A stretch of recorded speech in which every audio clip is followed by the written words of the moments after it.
to explore a little bit more. They aren't just assets. Subscribers and fans and followers aren't just assets. They are long-term assets, right? We aren't flipping houses here, folks. We're building relationships. Long-term relationships with people who may be consumers. They might buy from you right away, or maybe they become fans, right? As Morgan likes to say, you can have a Coke room in your house and you can't buy any more Coke, but you're a fan and you help spread the word. So treat them as long-term assets that produce short-term dividends in the form of sales and everything else, but don't do anything that compromises them being a part of that program, being a subscriber, a fan, or a follower. Think of it as an ecosystem that we have to manage and care for. Go back to the sustainable marketing metaphor, right? That ecosystem is fragile. Protect those folks from VPs of sales who would come to you in the end of a quarter and say, I need you to blast an email, or I need you to do 10 Facebook posts today. And you have got to get the credibility in your organization to say no. Because the short term, you are going to get some sales, but in the long term, you have just killed our capacity to grow organically. Second one is, we need to really integrate these things, and I talked about the layering effect that's going on. It is our challenge as marketers, basically, to turn this into a finely tuned engine.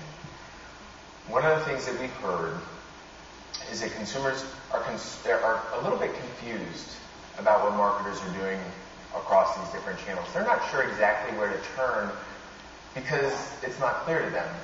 They get an email, they want to respond to that email, but they get a no reply address. They hit some dead space, right? And so they go, well, hey, I know that there's a marketing team somewhere behind the Facebook account or the Twitter account that I know will respond, so I'm going to go there and now engage with this brand.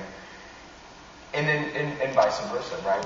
It's all kind of confusing. Consumers are going, what are they doing? And one of this came out when we were looking at this group of deal seekers, right? We talked to this one woman who just blew me away. And she says, hey, Facebook is the best place to go. I become a fan on a lot of brands because they'll give me free stuff just to become a fan. And I said, if you had your choice, where would you go in order to get deals, or how would brands give you deals? And she says, I check email all day long. I go to Facebook when I'm in coupon gathering mode because I know where I'm going to get that's where I'm going to get the goods. This is not a comment on the channels, folks.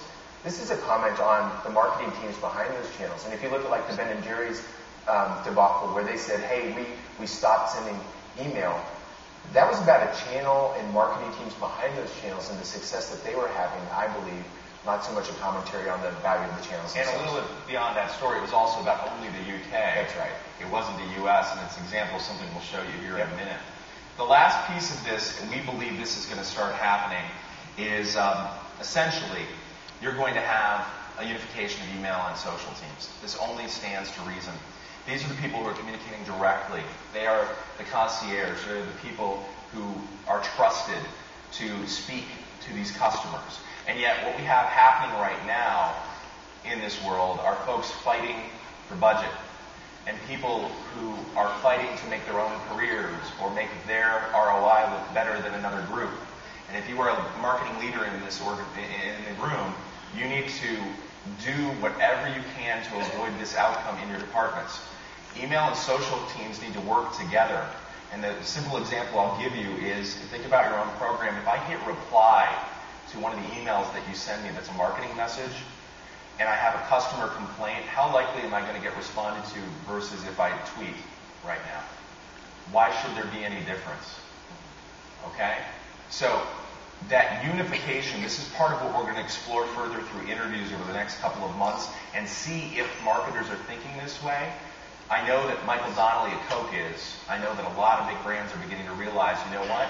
The language of social, the humanity of it needs to inform email's content, and email's ROI and measurement and just incredible attention to producing for the organization should inform the other.